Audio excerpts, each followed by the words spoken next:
پاکستان تحریک انصاف آزاد کشمیر نے party registration روکنے کے فیصلے کو عدالت میں چیلنج کرنے کا اعلان کر دیا۔ امیر عتیق الرحمان کا موقف، فیصلہ غیر آئینی اور غیر جمہوری ہے۔ پی ٹی آئی ہر صورت میں انتخابات میں حصہ لے گی، انتخابی تیاریاں جاری۔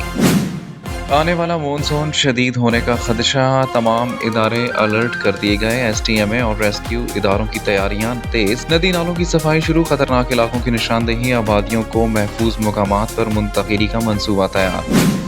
جامعہ کشمیر میں 18 سے 22 مئی تک تمام کلاسز آن لائن لینے کا اعلان۔ یونیورسٹی انتظامیہ کا ناگزیر حالات کے باعث نوٹیفیکیشن جاری، طلبہ کو مقررہ مدت کے دوران آن لائن تعلیم جاری رکھنے کی ہدایت۔ سعودی وزارت حج و عمرہ نے نئے عمرہ سیزن کی تاریخوں کا اعلان کر دیا۔ عمرہ ویزوں کا اجراء 31 مئی سے شروع ہوگا۔ اجازت نامے 1 جون سے دستیاب ہوں گے۔ زائرین کے لیے داخلے اور واپسی کی آخری تاریخیں بھی جاری کر دی گئیں۔